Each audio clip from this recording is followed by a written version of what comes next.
Hey guys, before this video gets started, I just want to give a shout out to our sponsor, The Real Huggable Panda at youtube.com. Links will be in the description below. She does mainly Minecraft content and various, and I suggest you check her out for me.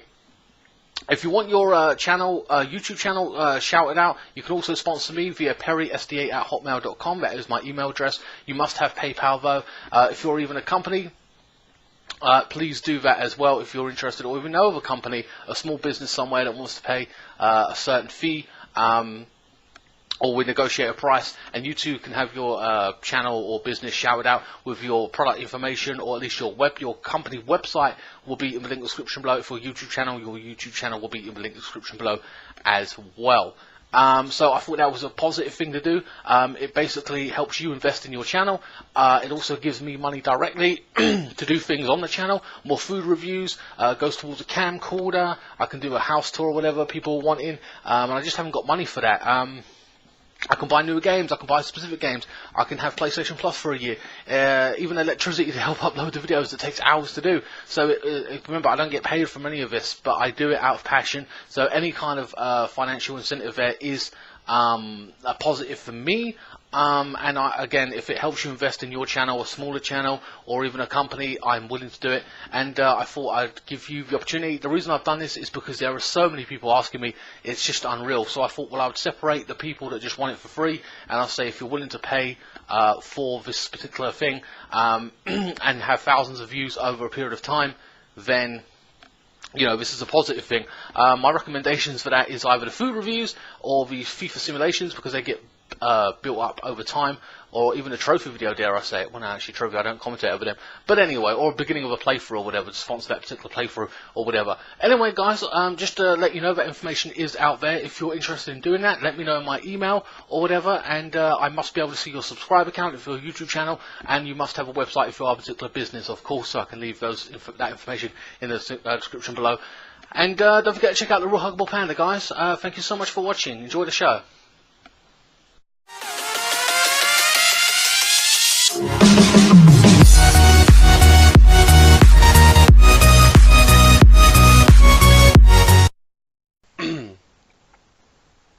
Hey guys, welcome back to INSANEBRIT Gaming. This is this week's News Friday, where I talk about all week's gaming news, gaming topics, and some anime news, etc. Now, there is a lot to get through. I do not know how long this video is going to be, so I'm just going to give a couple.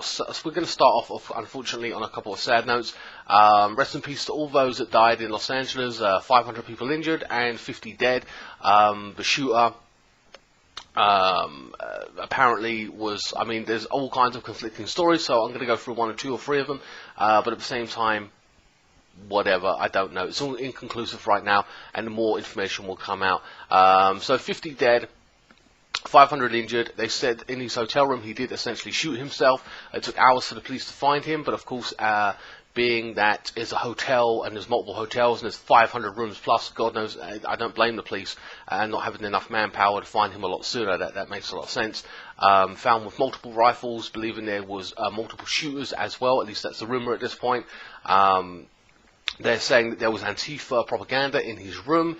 They are saying that he was a Muslim convert. There's all these conflicting reports going around, left, right, and centre. So I can't really comment on what it was. Essentially, this is a gaming news channel anyway, but that's the information I have right now. So that's a sad situation. One of the, you know, the biggest mass shooting in US history. Of course, next we have Barry Denon, who is a voice actor. You may not know him. He died recently, aged 79. He was the voice actor behind Fat Man in the Metal Gear Solid series. He did multiple shows and video games as well, and working till quite later on in his life as well, doing what he loved. Next up, we have the legendary Hugh Hefner, who of course, the founder of Playboy. You know, he died recently, aged 91, and, you know, the man wasn't, you know, just a legend for creating this magazine, and he lived with all of his girlfriends or whatever. You know, right up until the current few years of his life anyway, wow, I mean, the man didn't just live the American dream. No. He lived mankind's dream. The man, aged 86, 87, married a 24-year-old chick. absolutely beautiful. You can argue that it was for money. A lot of people say that. But he actually didn't write her into his will. There was an ironclad prenup kind of thing going on there as well. So it just goes to show, love is love. Say what you want. The man was a legend in my eyes. You know, who wouldn't want that kind of life? Next up we have the, now this is hilarious to me. I'll say hilarious. It was just one of those things. Do you remember a few months back, well, I'll say over a year ago now, about the video game voice acting strike that was going on? Essentially, a bunch of voice actors, big name voice actors, wasn't happy with the current working conditions. I kind of scoffed at it and didn't understand what their problem was. But then again, I didn't understand the problem, so more or less it was just, you get paid to do what you're doing, why are you striking? I don't really understand. Whatever, you know, it is what it is. But there are a couple of underlying problems there, such as voice stress, because you're not just a singer where you sing a song, you put it on record, and then everyone loves you and people buy it. It's essentially you've got hours and hours and hours of recording every day for different jobs, and it puts a lot of stress on your voice. And if you can't perform your duties because you're a voice actor, you're going to lose money. They're not going to want to hire you, and long term you're going to lose out in money and pay, and you have to pay your bills, etc. So it's been 11 months now. It began in October 2016. It's coming to an end. The sag-aftra, I'm sorry, it's the union that represents the video game actors, announced today that it come to an agreement against 11 big video game companies, such as Electronic Arts. I mean, come on, mate, you make enough money. Why even crying about it?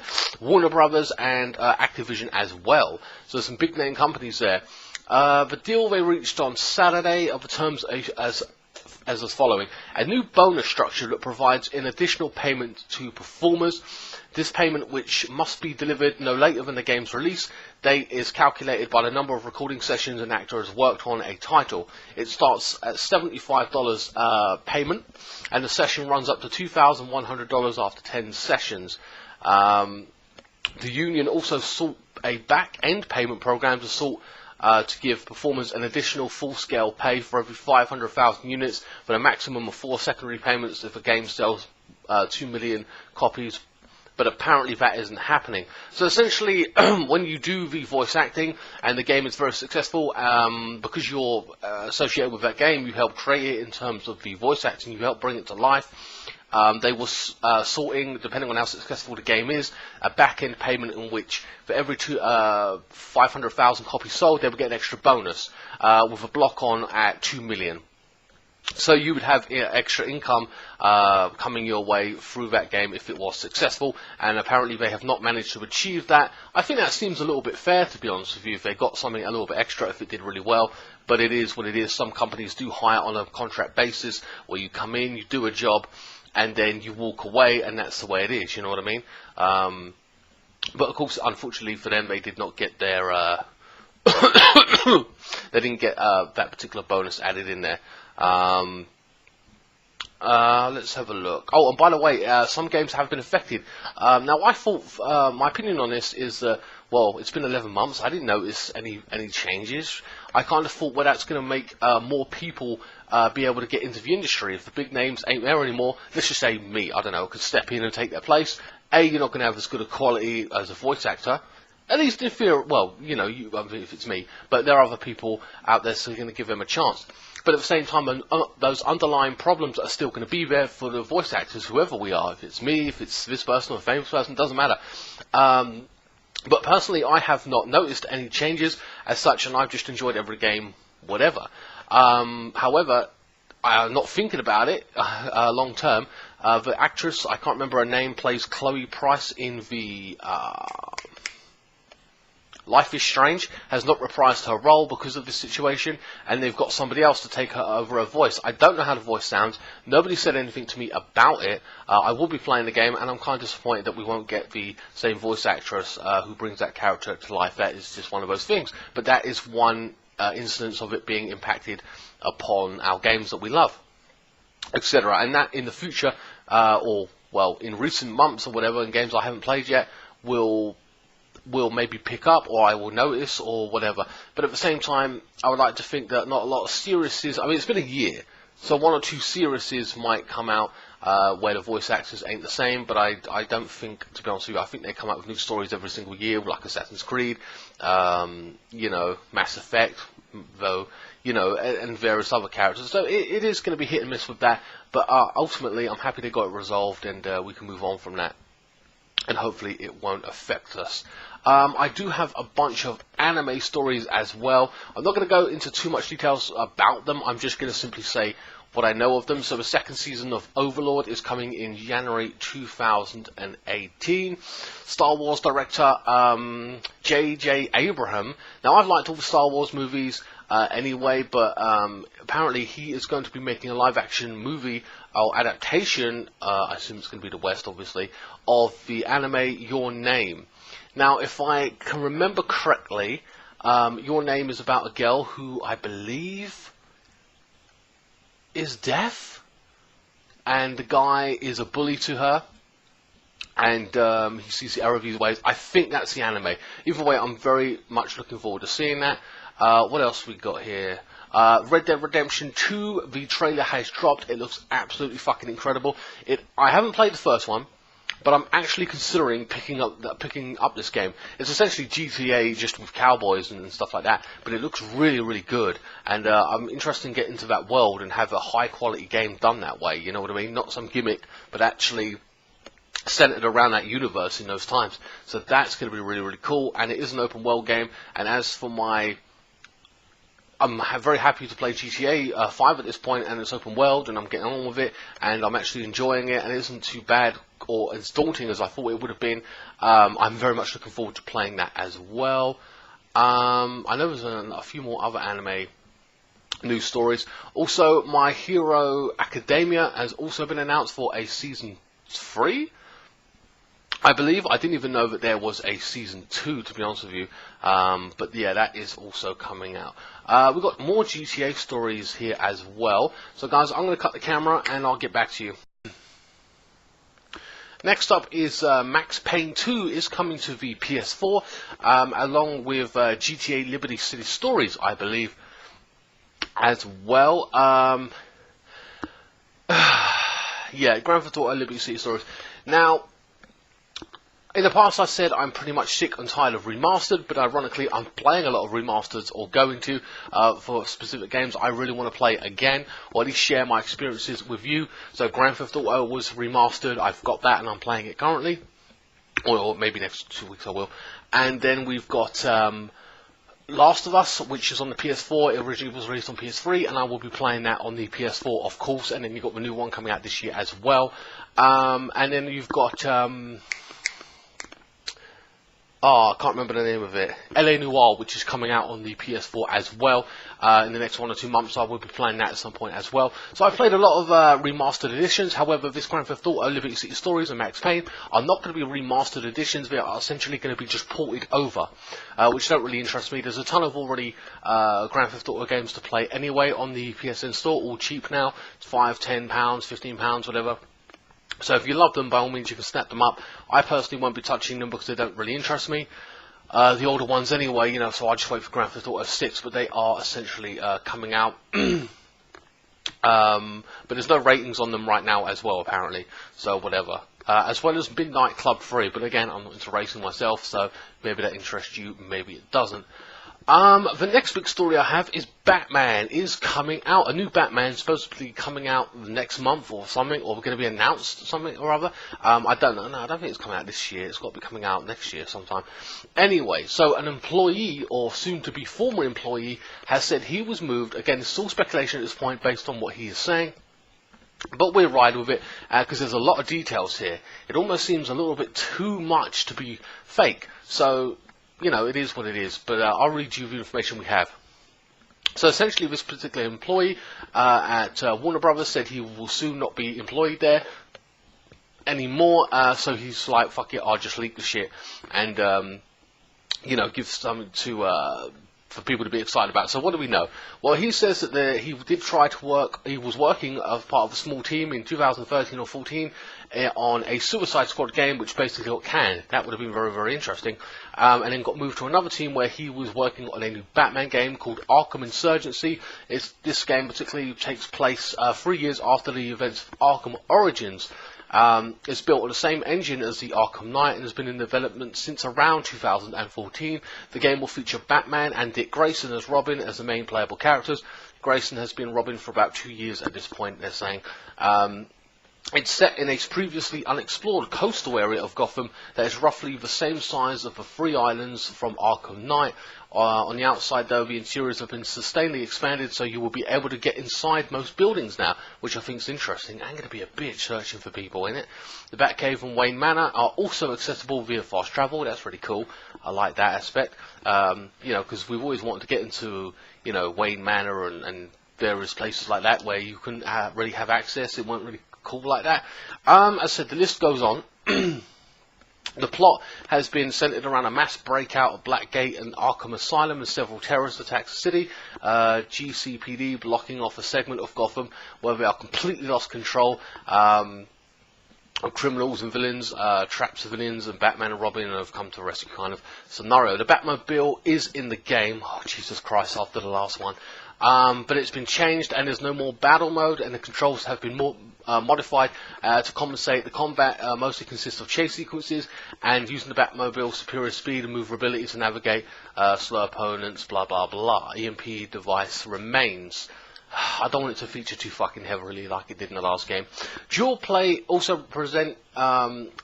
has been changed. The dual takedown system was where, of course, Batman and Robin would kick someone together or something, you know, do a combo move, which I thought was pretty cool and a unique aspect of gameplay, and I thought that was a positive in the game, has been taken out, which is ironic, considering it was a unique feature, and they've said that they've replaced it essentially with new combos and, you know, special moves, but that should have been in the game anyway, maybe, so I'm kind of disappointed at that, but whatever.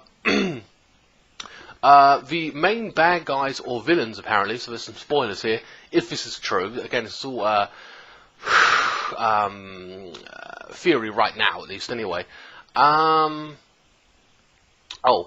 Okay, so the combat has been expanded to accommodate one-on-one fights, still rhythm-based, where you have to time the correct presses, so, what do you call it? Time-based, you know what I mean? Push it at the right time and get it. I can't remember what they called it off the top of my head right now. Owlmen, the Court of Owls, are the main villains in the game, or Owlman's is really the main focus, especially when the murders of all the members, blah blah blah, threaten to control the city. I don't want to give you too much information. Maybe I already have, who knows. But again, it's all speculation at this point. Other villains in the game are Dollmaker, Moth, Two-Face, Ventriloquist, you know, the guy with the little puppet, Tweedledee, Tweedledum, Mad Monk, the Riddler. Oh god, the Riddler. Him and his fucking riddles. They drove me nuts in all the other games. And to a lesser, well, one of the absolute favourites, blah blah blah. I'm looking for him. And the Joker. Oh, thank God. Yes, the Joker brings everything alive to me. I love the Joker. He's one of my favourite bad guys. Nothing about Bane. Of course, there are just a bunch of bad guys here. There's probably more in there in the actual story. Alfred and Lucius Fox are main contacts in the game, along with Barbara Gordon, who helps you out with a few side missions. Unlike Arkham Knight, there will actually be boss battles this time, which I think is great. That's a positive, at least in my opinion. The estimated release date is around November this year. But it's possible that could be pushed back, blah blah blah. So, and be delayed. So that's a lot of information this guy has given out. I hope it's all true. It sounded positive in a lot of ways. As a huge Batman fan, I will be playing it. I'll be doing a playthrough of it, no questions asked. Of course, I've got the Telltale games to play as well in the Batman series. I've got quite a few Telltale series games I'll be playing to break up what I'm doing, etc., etc. So, tons of content coming from me in that aspect. I'm trying to look for a few more stories that are currently going on before we crack on. Rick and Morty season 4 is coming as well, which now the creators were basically criticised for the length of the show, and he blamed the co-creator for whatever reason, but he actually responded, and I quote, Season 4 is coming, basically, and that's really, really cool. I am currently watching Season 3. It's fantastic. I'm loving it. It's quite powerful, strong, seeing different dynamics of their characters. They've changed. Jerry's moved out of the house. You know, I just watched Pickle Rick the other day, and I keep shouting out now. Every now I'm on the phone, Pickle Rick. You know, it's just fucking hilarious to me. I just absolutely love it. It's just a great show, and I cannot wait for Season 4, and I have no doubt the writing and everything is just going to be as good as the Season 3. And really, I thought about buying all of them, to be honest with you. Alright, so I think I've got 1 or 2 more stories, guys, and then I will wrap this show up. Hey guys, yes, I'm back. This is the next day, by the way. That's why I've changed shirts or whatever. Just to let you know that there are 2 last stories that I want to talk about, and that is basically Assassin's Creed, for the first time in the series, are going to have a difficulty mode, which is kind of odd. I didn't really notice that there wasn't one, but when I think about it, I haven't really changed difficulty on that game. I just assumed it was on normal and run with it.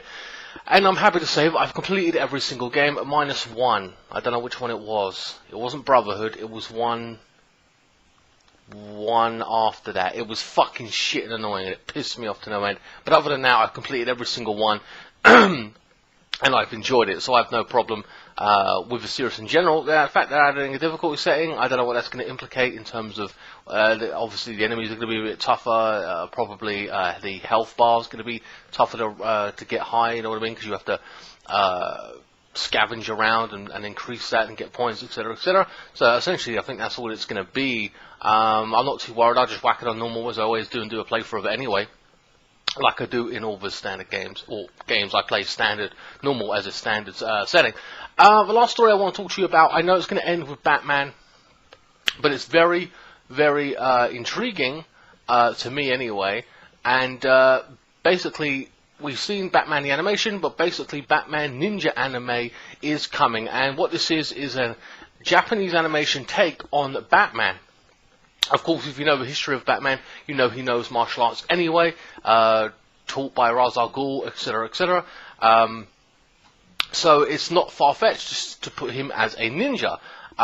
So let's read this. It says here, last week we learned the anime take on Batman will be joining the lineup of the New York Comic Con, with Afro Samurai creator Takashi Ozaki taking part of a panel for Warner Bros. New direct-to-video feature-length animated movie. So this is straight, we're going to make it, and it's going to be put on a feature film and put on Blu-ray, whatever, like so many have been in the past.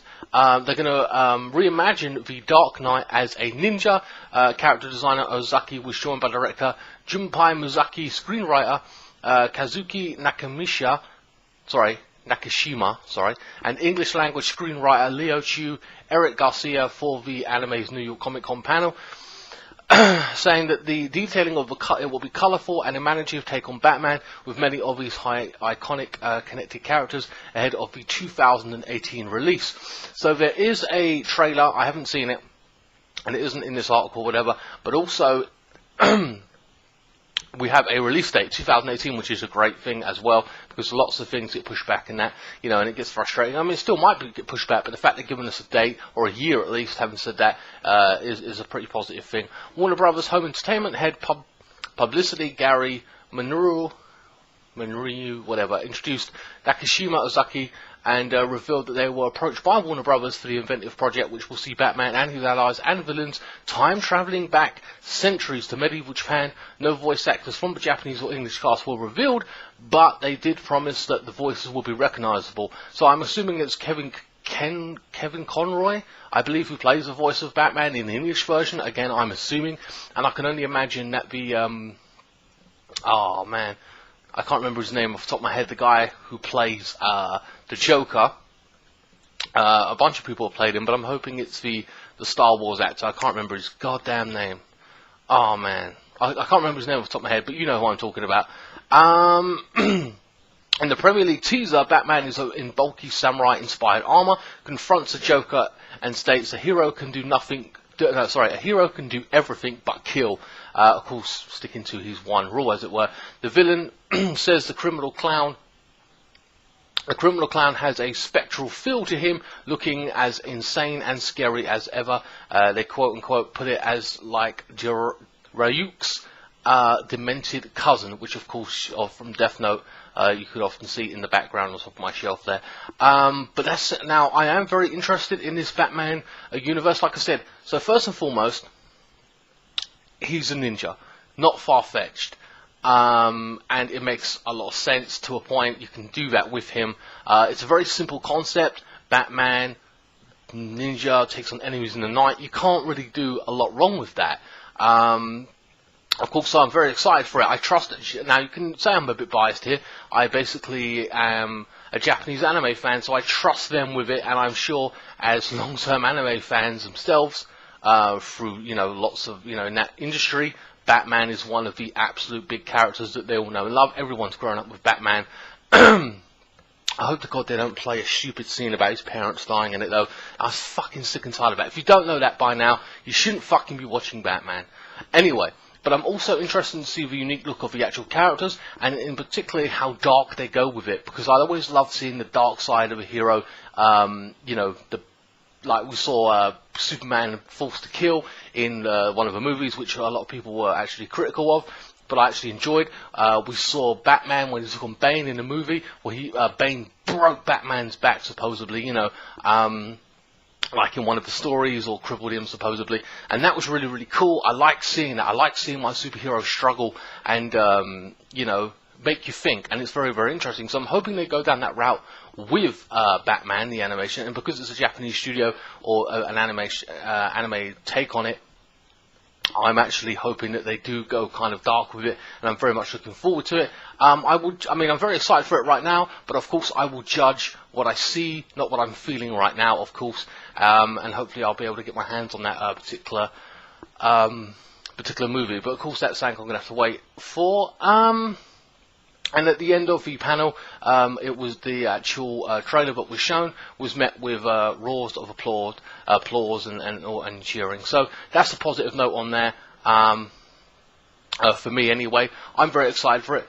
Anyway, guys, that's about it for this week's News Friday. I hope you guys enjoyed it. Sorry, it's been about 3 or 4 weeks since I actually did a News Friday, but there was no news, and then all of a sudden I got all this information together, and I give it to you here and now. FIFA will continue. I know the channel is flooded with FIFA content, and if you're not interested in it and you're waiting for GTA, it will be back at some point. Probably not next week. I'm trying to finish off FIFA 18.